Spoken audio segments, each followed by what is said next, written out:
A bill titled Unplug the Electric Vehicle Charging Stations Program Act was introduced by Iowa Senator Joni Ernst on January 8, 2024.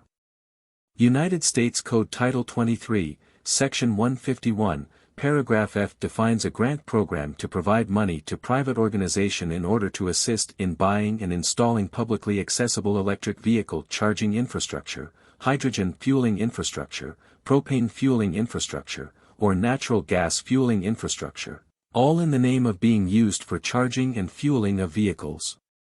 These publicly available stations are to be set up along recognized alternative fuel corridors, primarily highway systems, putting them in direct competition with fossil fuel stations. The details of the grant and its uses are not important to understanding the bill itself, but you can find this law in the Office of Law Revision Council website for personal review.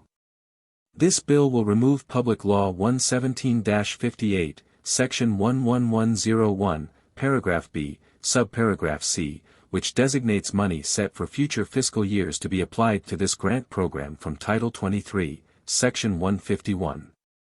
This set of allotments started at $300 million in fiscal year 2022 and grew by $100 million through fiscal year 2026.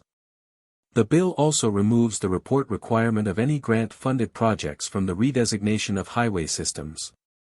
This same public law also designates the amount of money applied to this grant, totaling $5 billion.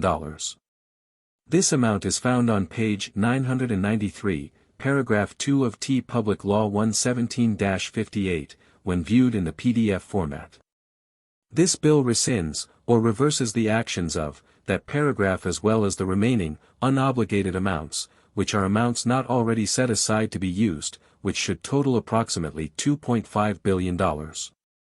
It also puts a stop to all future money being used for any of the before-mentioned programs. Primary impact: any money used by the United States government on a private company, especially in the aspects of assisting in financing infrastructure projects for the purpose of direct competition, will cause inflation from two directions. First, the total amount of money planted into the private sector and markets, that we as consumers use on a daily basis, will increase, which allows for that money to be spent faster and more freely. This skews supply and demand towards inflationary trends by removing some of the normal inhibitions consumers normally have with their more restricted budgets and incomes, simultaneously pulling those supply resources out of the system, reducing overall supply. It also pushes the demand for the other competitors in the market down by making it easier for the subsidized company to lower their asking prices. This reduced demand will either result in less production, causing supply issues, or increased prices to assist in making up for the profit margin changes.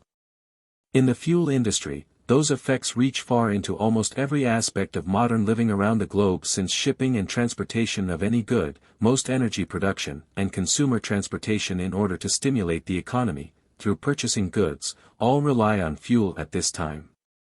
Passing this bill steps in the direction of preventing this government intervention and slowing unnecessary inflation.